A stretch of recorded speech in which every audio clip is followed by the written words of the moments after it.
Olá, pessoas queridas, que Deus esteja com todos. Vamos dar continuidade ao estudo do Evangelho segundo o Espiritismo e iniciemos esse estudo com a oração que há tanto tempo Jesus já nos ensinou. Pai nosso que estás no céu, santificado seja o vosso nome. Venha a nós o vosso reino, seja feita a vossa vontade na terra e no céu. O pão nosso de cada dia dai-nos, ó Pai, hoje e sempre. Perdoa as nossas dívidas, como também devemos perdoar aos devedores. Não nos deixe, Pai, que caiamos em tentações. Livrai-nos de todo o mal. Que assim seja com a graça de Deus. Bem, amigos, nós estamos estudando o capítulo 18 do Evangelho segundo o Espiritismo, decodificado por Allan Kardec. Muitos os chamados e poucos os escolhidos. Hoje nós vamos iniciar o estudo com a leitura do item 10. A quem muito foi dado, muito será cobrado. O servidor que soube a vontade de seu mestre e que não se apercebeu e não fez o que lhe foi pedido, apanhará rudemente. Mas aquele que não soube de sua verdade e que fizer coisas dignas de castigo, apanhará menos. Pedir-se-á muito àquele que muito recebeu, e prestará contas àquele a quem foram confiadas muitas coisas. Lucas capítulo 12, versículo 47 e 48. Bem, nesse item o que nós vemos? Que aquele que conhece os ensinamentos de Jesus mais será cobrado dele. E aquele que não conhece os ensinamentos de Jesus, será menos cobrado, né? Por quê? Porque ele não tinha ainda essa consciência. Aquele que mata, que mora lá na selva, pega ali e acaba com a vida de um animalzinho que sabemos ser nosso irmão também, para se alimentar, porque é o que ele tem para o sustento e o sustento da família, ele será cobrado pela lei divina por esse ato, mas de uma forma branda. Por quê? Porque aquilo é necessário a ele. Mas aquele que mata o mesmo animal para expor a pele, para praticar a caça como hobby, para traficar, com certeza esse será bem mais cobrado. E assim também os outros ensinamentos que Jesus nos traz, todos eles, todos nós já temos intrínseco dentro do nosso ser como devemos praticar. Mas aquele que lê, estuda, busca o conhecimento e faz errado, a esse será bem mais cobrado, porque sabia o que estava fazendo e sabia que era contra a lei divina, né? Continuando a leitura. Vim a este mundo para fazer um julgamento, a fim de que aqueles que não veem, vejam. Aqueles que veem se tornem cegos. Alguns fariseus que com ele estavam, com ele Jesus, né? Ouviram estas palavras e lhe disseram: somos nós, acaso, também cegos? Jesus lhes respondeu: se fosseis cegos, não teríeis pecados. Mas agora dizeis que vedes, e é por isso que o pecado permanece em vós. João capítulo 9, versículo 39 a 41. Eles conheciam os ensinamentos, porém não os praticavam. Eles sabiam, não praticavam e, além disso, ensinavam aquilo que aprenderam no Torá de Moisés de forma errada. Por quê? Porque convinha, era conveniente, era o que os que detinham o poder, achavam que era o que tinha que ser feito. Então, apesar de conhecerem os ensinamentos, diziam outras coisas como se fossem ali os ensinamentos reais. E aí sim, estava um erro assim, dos quais iriam ter que ressarcir de toda forma. Continuando, é principalmente aos ensinamentos dos Espíritos que se aplicam estas palavras de Jesus. Todo aquele que conhece os ensinamentos do Cristo é certamente culpado se não os praticar. Mas, além do Evangelho que os contém, estar somente divulgando entre as religiões cristãs, mesmo entre estas, muitas pessoas não leem, e entre as que leem, muitas não compreendem. Disso resulta que as palavras de Jesus ficam perdidas para grande número de pessoas. O ensino dos Espíritos reproduz estas palavras de Jesus sobre diferentes formas e por isso desenvolve-as e comenta-as para colocá-las ao alcance de todos, e tem uma característica própria: é universal. Qualquer um, letrado ou não, tem ou não uma crença, cristão ou não cristão, pode recebê-lo, porque os Espíritos se manifestam em todos os lugares. Nenhum daqueles que recebe o ensinamento diretamente ou por intermédio de outras pessoas pode alegar ignorância ou desculpar-se, nem por sua falta de instrução, nem por falta de clareza ou sentido alegórico. Aquele, pois, que conhece os ensinamentos de Jesus e não os coloca em prática para melhorar-se, que os admira como coisas interessantes, curiosas, sem que o coração seja tocado por eles, que ao seu contato não se torna menos fútil, menos orgulhoso, menos egoísta, menos apegado aos bens materiais, nem melhor para com o próximo, é tanto mais culpado quanto mais haja tido meios de conhecer a verdade. Meus amigos, olha que interessante que nos diz esse parágrafo, né? Que os Espíritos, eles vêm reproduzir as palavras de Jesus de diferentes formas. E por isso desenvolve-as e comenta-as para colocá-las ao alcance de todos. E tem uma característica própria, universal. Ou seja, de todas as formas, nós temos como ter contato com os ensinamentos de Jesus. Por quê? Porque não exige que se tenha instrução acadêmica para entendê-la. É colocado no Evangelho de uma forma simples, clara, para que possamos compreender e principalmente apreender, tê-las conosco dentro de nós. E depois que a apreendermos, colocarmos para fora em forma de ação, de movimento, de prática, né? É isso que está nos dizendo aqui, que não tem como dizer assim, aquele que tem contato com os ensinamentos, dizer, ah, meu Deus, li tanto, mas não entendi nada. Não dá mais.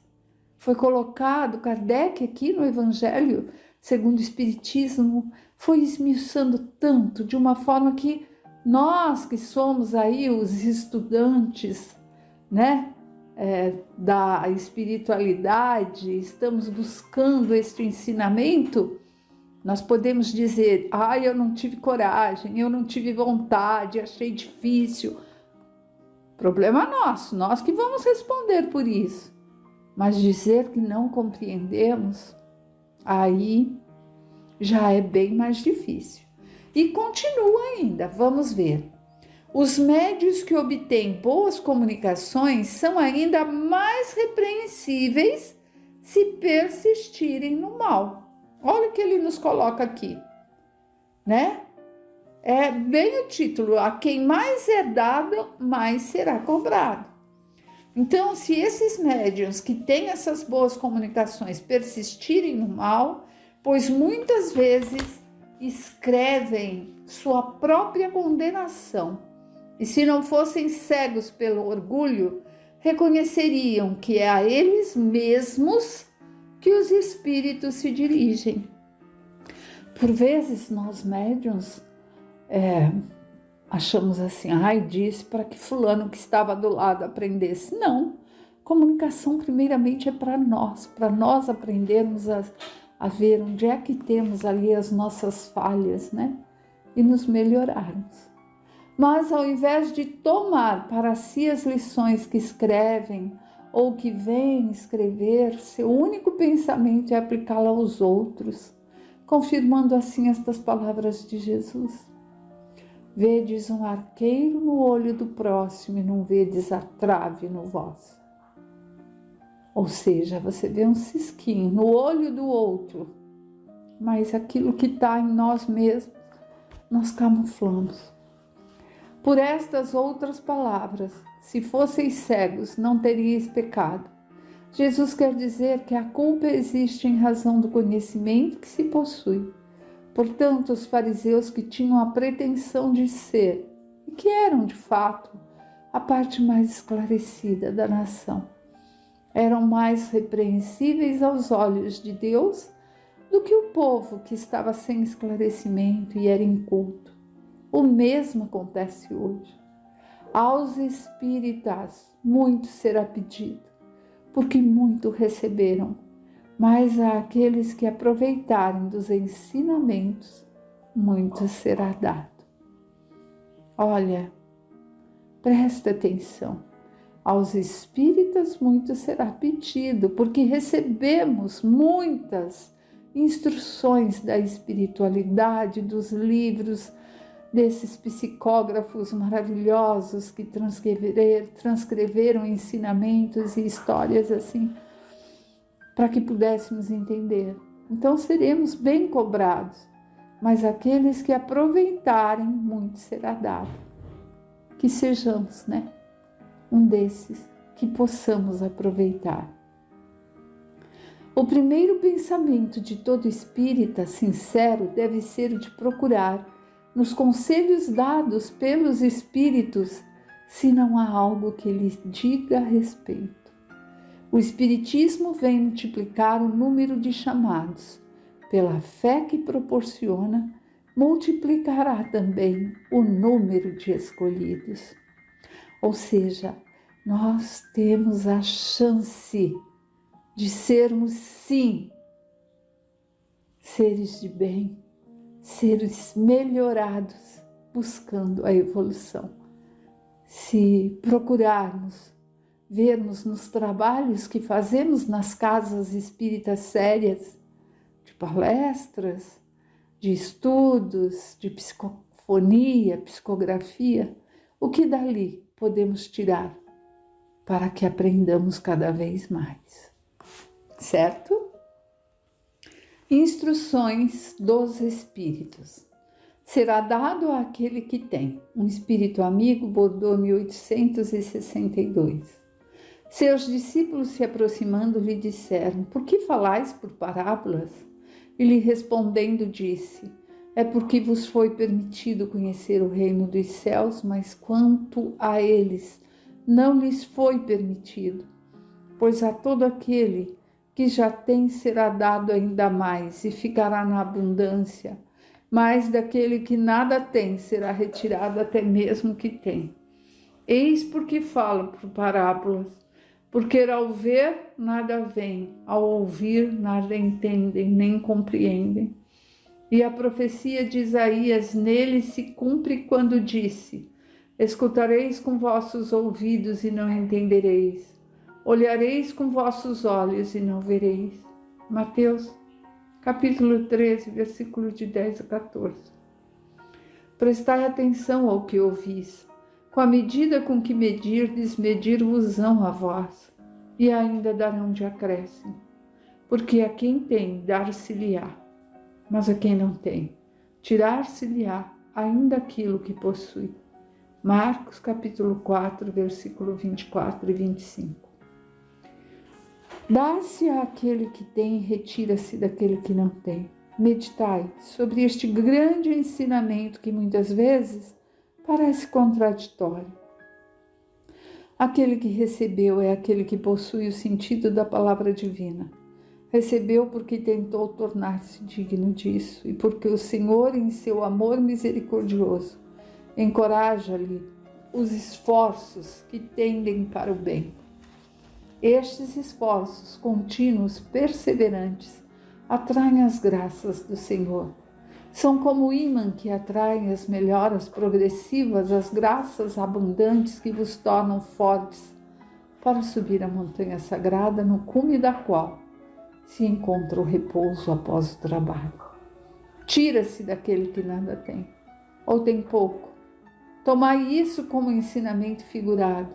Deus não retira de suas criaturas o bem que se dignou a fazer-lhes. Homens cegos e surdos, abri vossas inteligências e corações. Vede pelo Espírito, entendei pela alma, e não interpreteis de maneira grosseiramente injusta as palavras daquele que fez resplandecer aos vossos olhos a justiça do Senhor. Não é Deus que retira daquele que recebeu pouco, é o próprio Espírito que, dispersivo e descuidado, não sabe conservar o que tem e aumentar na fecundidade a dádiva semeada no seu coração. Aquele que não cultiva o campo que o trabalho de seu pai conquistou e do qual é herdeiro, vê esse campo cobrir-se de ervas daninhas. É seu pai culpado pelas colheitas que ele não quis preparar?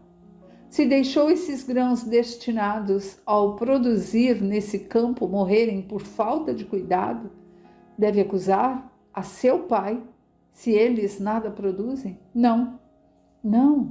Ao invés de acusar o pai que tudo deu e que agora retoma os bens, deve acusar-se a si mesmo por ser o verdadeiro autor do seu fracasso e então, arrependido e com fé, entregar-se ao trabalho com coragem.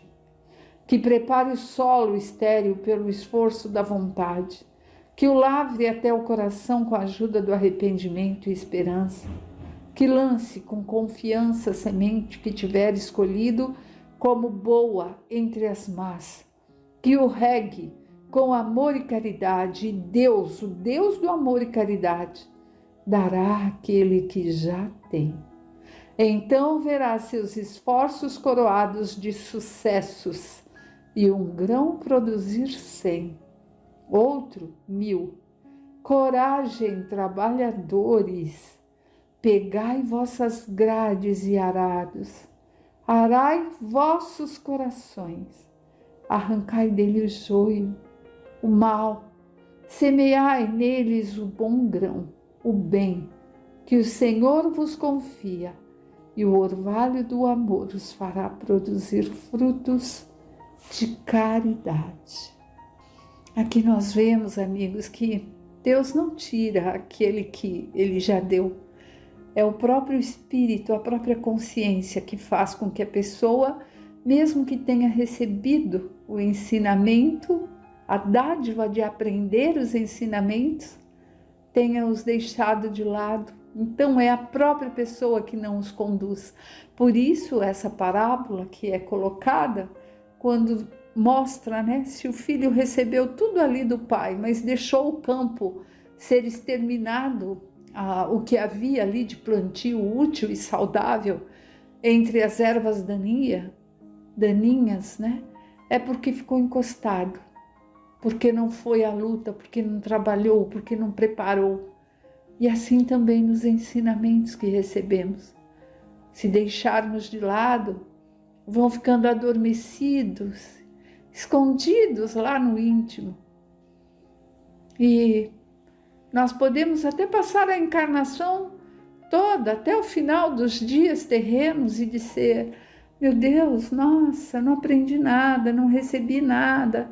Mas se for olhar, mesmo aquele que não tem o Evangelho para ler, que não tem oportunidade de ouvir, mas se atentar aos bons exemplos, aprenderá os ensinos do Senhor, aprenderá. É só aprender e fazer o que é bom a si próprio, ao outro, ao irmão, ao próximo, ao que está longe, ao universo, às criaturas de Deus. É isso. É preciso saber separar o joio, do trigo, como se diz.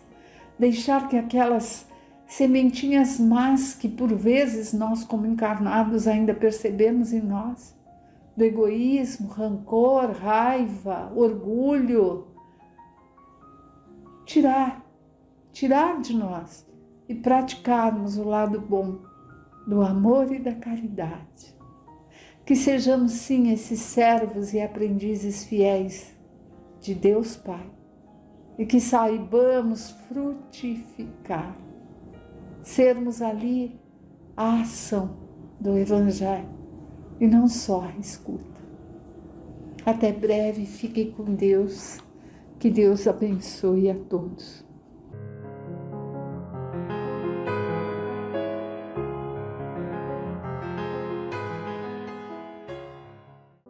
Vamos lá, queridos amigos, a mais uma leitura e reflexão sobre o livro dos Espíritos, por Allan Kardec.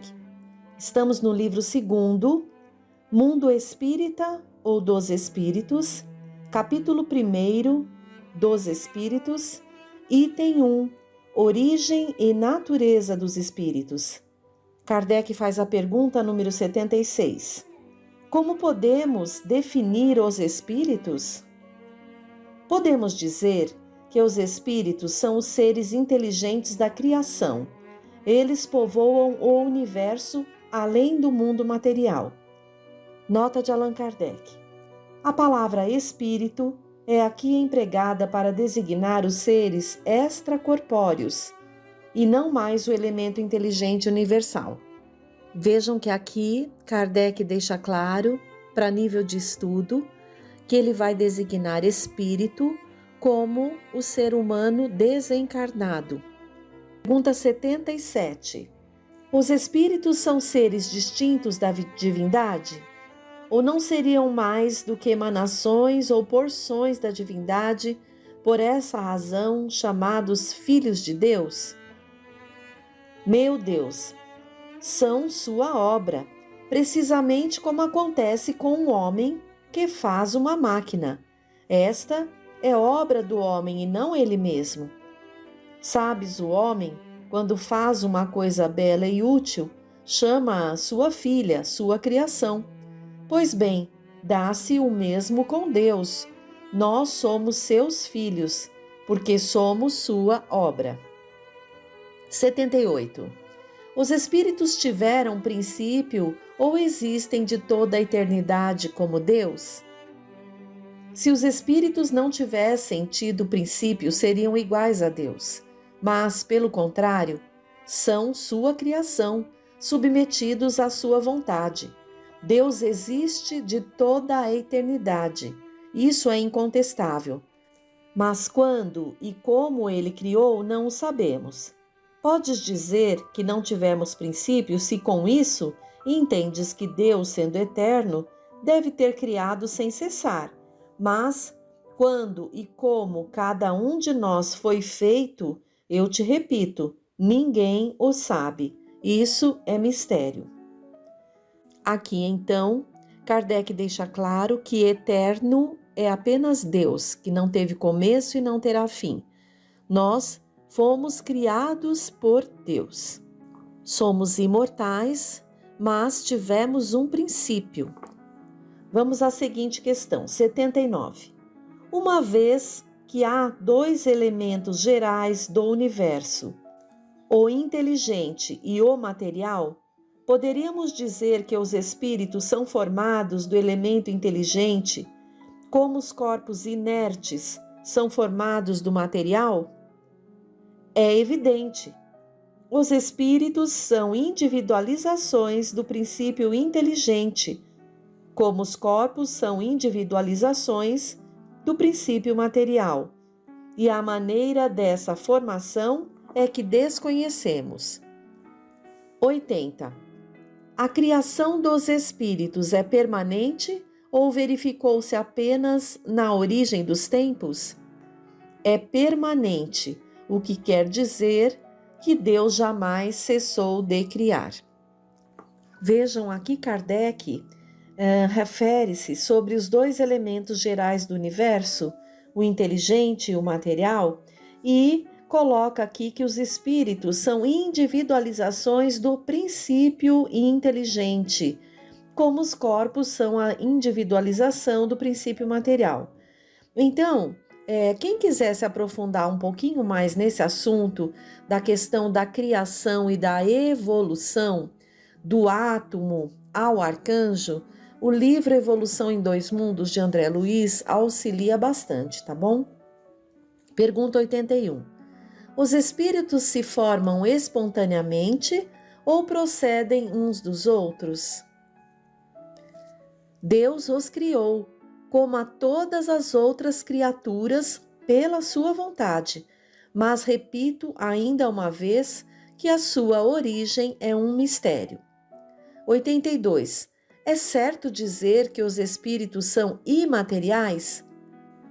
Como podemos definir uma coisa quando não dispomos dos termos de comparação e usamos uma linguagem insuficiente? Um cego de nascença pode definir a luz? Imaterial não é o termo apropriado. Incorpóreo seria mais exato, pois deves compreender que, sendo uma criação, o espírito deve ser alguma coisa. É uma matéria quintessenciada, para a qual não dispondes de analogias, e tão eterizada que não pode ser percebida pelos vossos sentidos. Nota de Allan Kardec. Dizemos que os espíritos são imateriais porque a sua essência difere de tudo o que conhecemos pelo nome de matéria. Um povo de cegos não teria palavras para exprimir a luz e os seus efeitos. O cego de nascença julga ter todas as percepções pelo ouvido, o olfato, o paladar e o tato. Não compreende as ideias que lhe seriam dadas pelo sentido que lhe falta. Da mesma maneira, no tocante à essência dos seres super-humanos, somos como verdadeiros cegos. Não podemos defini-los a não ser por meio de comparações, sempre imperfeitas ou por um esforço da imaginação. Aqui estamos usando a tradução de Herculano Pires e ele coloca uma nota enquanto tradutor dizendo que os espíritos revestidos do perispírito são objeto dessa referência de Allan Kardec. Sem o perispírito, nada tem de material, como vemos na resposta ao item 79. Então, Herculano Pires aproveita para nos falar aqui do perispírito, que é o corpo do espírito quando está desligado do corpo de carne. Ele é de uma matéria muito sutil que dá forma, ao espírito que está desligado permanentemente ou parcialmente do corpo de carne. Pergunta 83. Os espíritos terão fim? Compreende-se que o princípio de que eles emanam seja eterno, mas o que perguntamos é se sua individualidade terá um termo e se, num dado tempo mais ou menos longo, o elemento de que são formados não se desagregará e não retornará à massa de que saíram, como acontece com os corpos materiais. É difícil compreender que uma coisa que teve começo não tenha fim. Há muitas coisas que não compreendeis, porque a vossa inteligência é limitada. Mas isso não é razão para as repelirdes. O filho não compreende tudo o que o pai compreende, nem o ignorante tudo o que o sábio compreende. Nós te dizemos que a existência dos espíritos não tem fim. É tudo quanto podemos dizer por enquanto. Agora vamos ao item 2, mundo normal primitivo. Kardec faz a pergunta 84.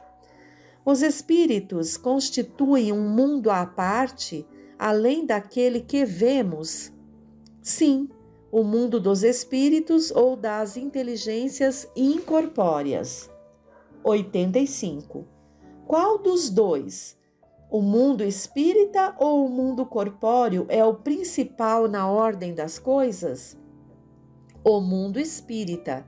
Ele pré-existe e sobrevive a tudo. Aqui Kardec deixa claro que nós viemos então do plano espiritual e reencarnamos para passar por provas e expiações e depois retornamos à nossa pátria.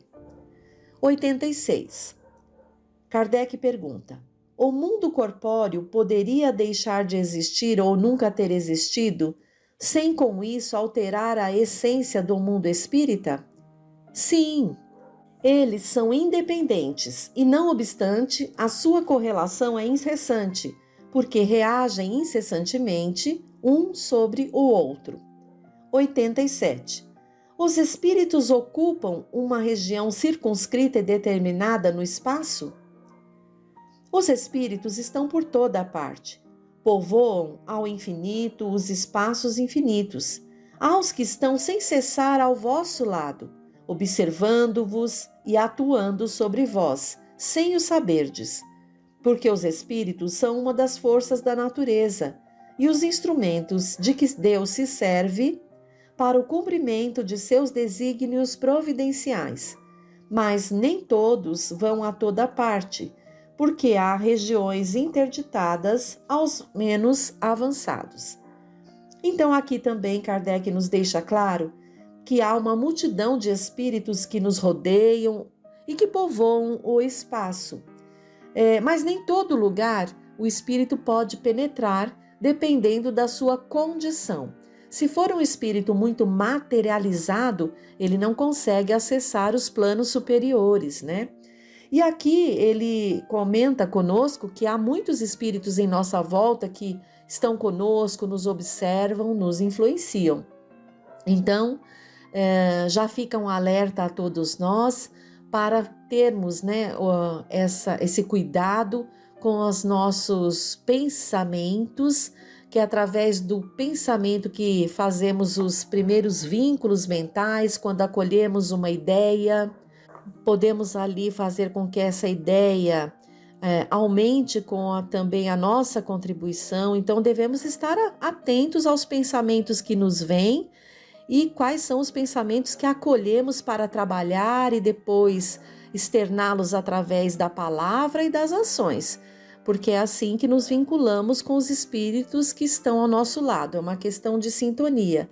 Então, que possamos sempre estar orando e vigiando para que possamos ter vínculos com espíritos melhores do que nós, que nos auxiliem, né?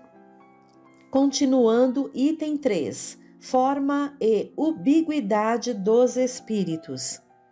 Lembrando que forma é a forma mesmo e ubiguidade é a capacidade do espírito de estar em mais de um lugar ao mesmo tempo. Então vamos lá, pergunta 88. Os espíritos têm uma forma determinada, limitada e constante? Aos vossos olhos, não. Aos nossos, sim. Eles são, se o quiserdes, uma flama, um clarão ou uma centelha etérea.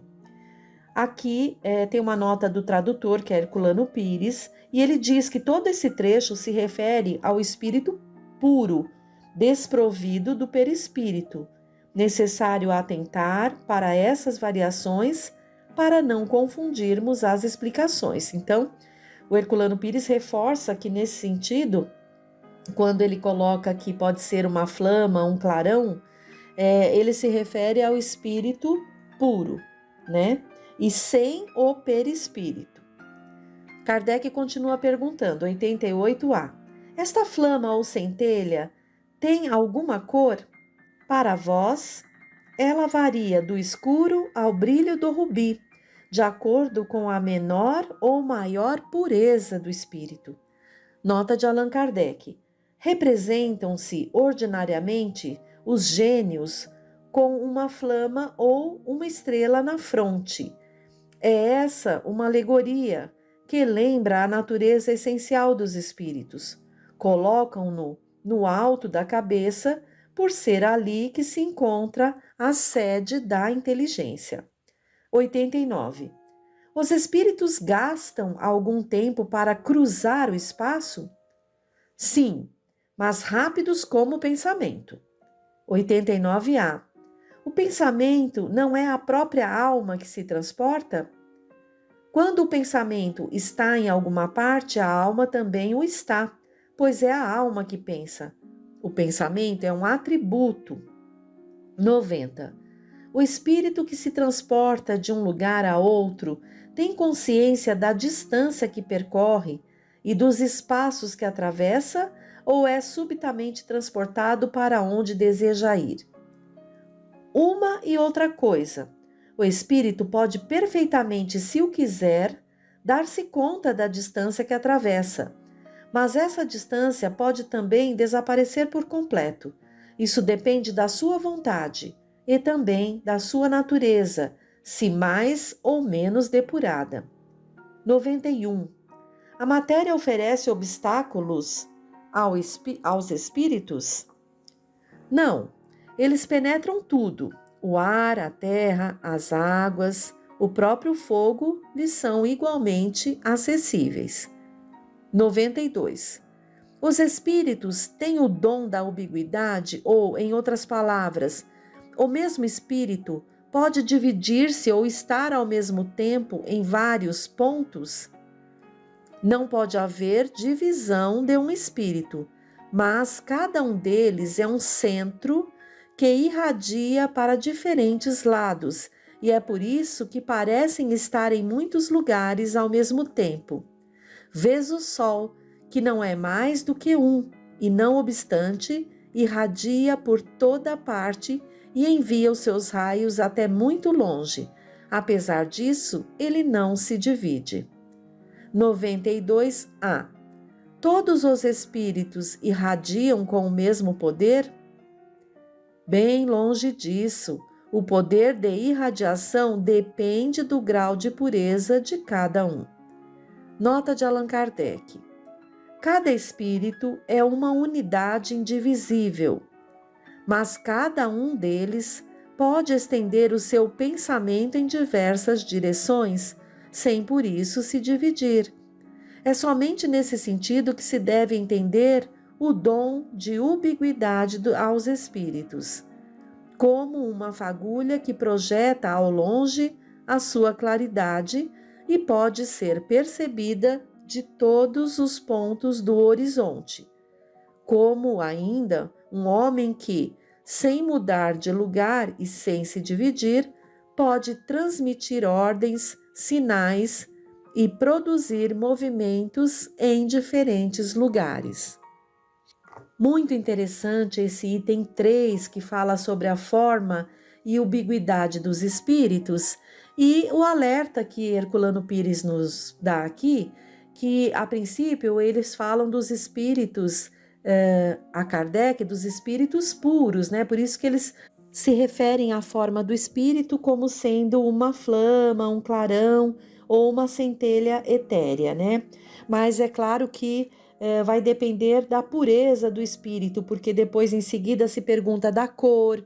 Então, quanto mais puro é o espírito, mais brilhante ele é, e quanto menos puro, mais denso, mais escuro ele se torna.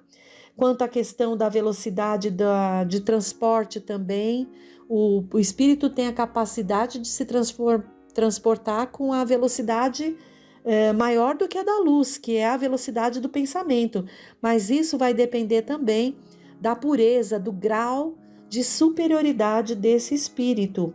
Quanto à questão da matéria oferecer obstáculo, para o espírito nesse nível a que a espiritualidade superior se refere, de espíritos puros, não há obstáculos para esses espíritos que são nesse nível superior. Então eles falam aqui que penetram tudo, o ar, a terra, a água, o próprio fogo, são igualmente acessíveis para um espírito nesse nível de evolução. Mas já sabemos também, novamente, que tudo depende do grau de evolução do espírito, pois que um espírito muito materializado mesmo, ele não consegue nem atravessar uma porta.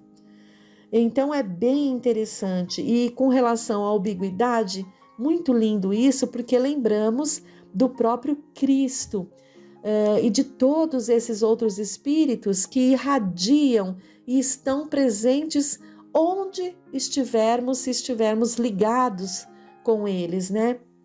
Bezerra de Menezes. Então, o espírito não se divide, mas ele pode ganhar esse poder de irradiar e estar em vários lugares ao mesmo tempo, como se faz a comparação aqui com o Sol, que embora sendo um, ele irradia e alcança a muitos ao mesmo tempo, não se dividindo. Isso é muito importante da gente saber.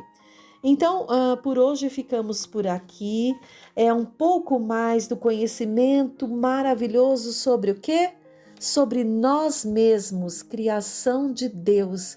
E Deus nos criou para seguirmos o seu determinismo divino, que é chegar à evolução, chegar a essa pureza da qual ainda nesse momento estamos distantes, mas que todos chegaremos lá com a graça de Deus então.